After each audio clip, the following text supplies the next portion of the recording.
Here are 6 signs that you may be a high vibrational human being. People stare at you. I've been noticing this since around 2016, 2015, 16.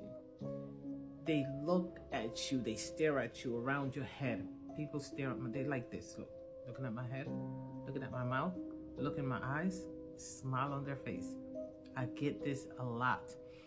And the compliment that they're comfortable, most of them giving me, they say, women, is your hair is so nice. At first, it used to make me uncomfortable, but now I know what they're looking at. They're looking at my aura. Don't get freaked out when people are out of nowhere just staring at you. You're like, what are they looking at? What he's looking at? This guy, might be a guy who's straight, but like, is this guy gay? Because the way he looks at me, they're looking at your aura, okay? So don't freak out. So that's a sign that you may be a high vibrational person. Number 2 is strangers share their life story out of nowhere. I mean, they vomit their things that you would not think that people would be comfortable saying. Now I'm in customer service, so there's a window between me and the person, and they're staring, and they talk to me like we're friends. And I'm just doing my thing because I already know what is going on, right? I've been experiencing this for years. So, and then they start telling me their secrets, and they whisper, which means that they're not comfortable with the public knowing. So I'm thinking, why are you sharing it with me? But again, I kind of smile and I just, entertain it for the time being that I'm doing what I'm doing. And then, I just have to disconnect. Like whatever the story is, if it's something that you feel, empathy for, you feel sorry for them, or just think with your logically with your head. Don't think about giving them advice with your heart. You don't know this person. You don't really know their real life story, no matter how sad it might sound. Oh my God, I was hiding the microphone. What is wrong with me? It doesn't matter how sad it might sound. You really, and truly don't really know this person. So you don't really know the backstory. So make sure that you no longer get like emotionally attached to whatever the story is. I'm just going to leave it there. Okay, now put this on backwards. So now we're at number 3. Any room you enter, anywhere you go, the energy shifts. Okay? Work. For example, at work, I'm gonna be a little dramatic. It's like God or the universe, you are in there for a purpose, okay? So it's like they drop you in there like, BAM! And you, poof. So you fix things energetically. So what's gonna happen when you first step in that job, you're gonna get a lot of spiritual attacks, all right? Warfare, spiritual warfare. So people are gonna start all of a sudden, within a couple of weeks of you being there, this person has a problem with you. If you're a female, this woman, that woman, and there's a main woman who wants to, like, let's say she's training you. She wants to have like dominance over you, right? She wants to do a little bit more than just train you how to do your job. She wants to train you how to do life, how to talk to people, how to not do this, well, you shouldn't wear that, like little things like that, okay? Because you are shifting the energy in there. They are all uncomfortable. So they start, eventually they start behaving. Whatever behavior that they had, whatever they were doing that was unjust before you got there, certainly they want to straighten out because you're there. Like something about your energy makes them embarrassed or feel uncomfortable about what they were doing before you got there. It's almost like somebody said, such is here, like the boss is here, or something like that. As if you're wearing like Jesus or God across your forehead or something. They start behaving themselves, and that's why you were put there. And that is why you were put there, to clean up the mess. So if you don't stay at that job very long, something happens that you have to leave, just know that you did your job. So this is why you get all these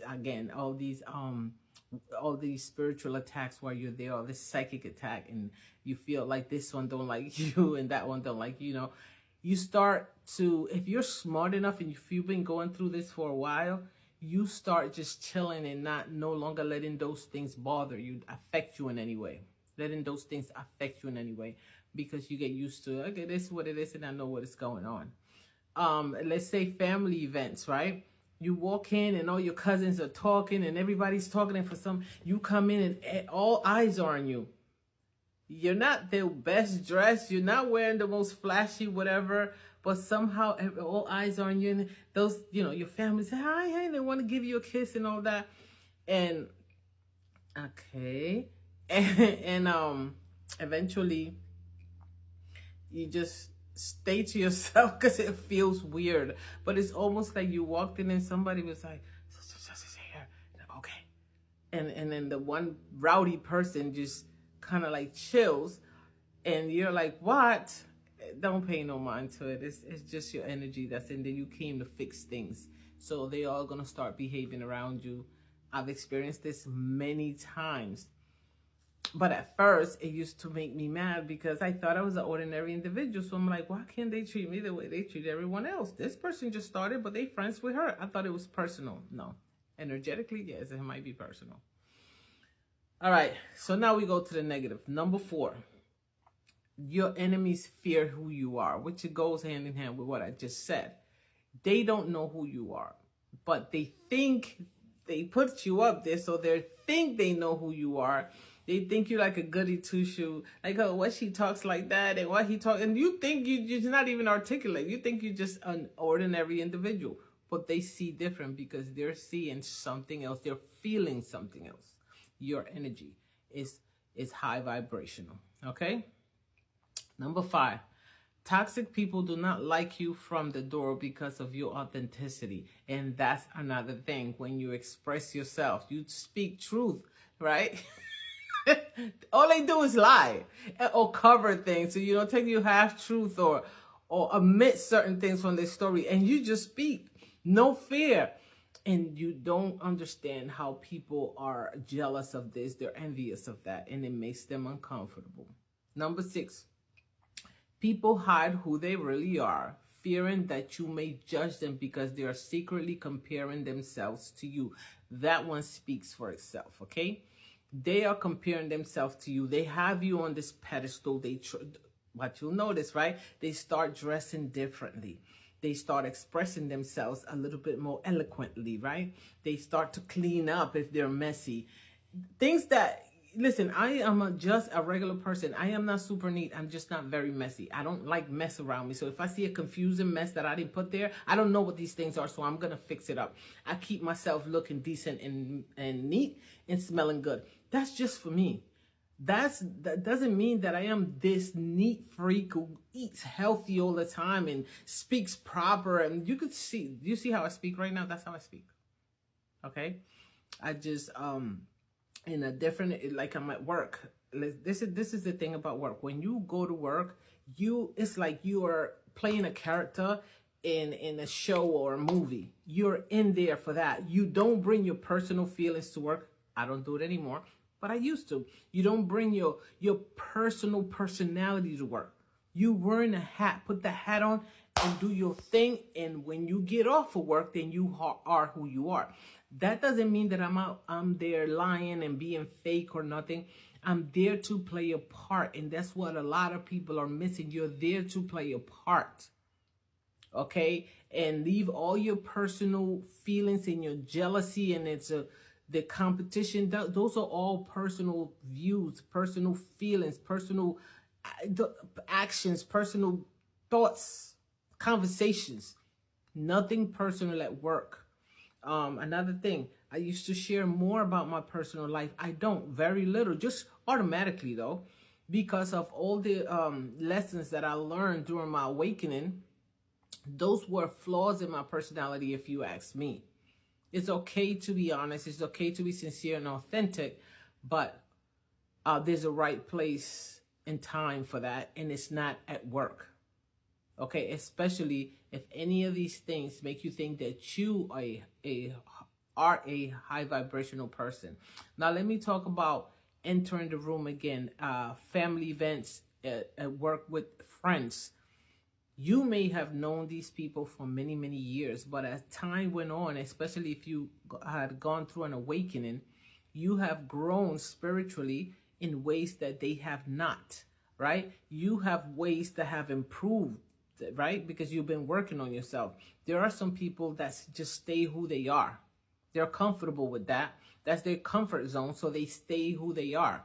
And they're like secretly, now that you grew up, they're comparing themselves to you, or there's a new person in the group. You got to watch out for that person. I'm not telling you be paranoid about everybody, but that person might have joined that group because you are in it, right? Your social circle that I'm talking about, because you're in, if you have a social circle. But most high vibrational human beings, or empaths, or chosen ones, they have a very small group. Like I have a very small circle. It's family members, a couple of family members, is 2 or 3 friends that I consider friends, and that's it. And then there's me. Now I know a lot of people, but there are people that I trust and I consider friends, because everyone that I know is not my friend. I know people like to be like, my friend this and my friend that, so that they can sound as if they got it going on, they got a live life, and things are, popping off in their lives. No, I keep it simple. I've already learned some lessons in life. I already learned who I am, and I know that not everybody's going to vibe with me. The next video is going to be about empaths, because a lot of people explain empaths in different ways, but they only tell you that an empath is somebody that can feel other people's energy. It's not as simple as that. So listen, watch the next video, like this video, comment, subscribe. Listen, please subscribe to the channel, help me grow, okay? So that I can build a community here, okay? I'll see you in the next one. Peace.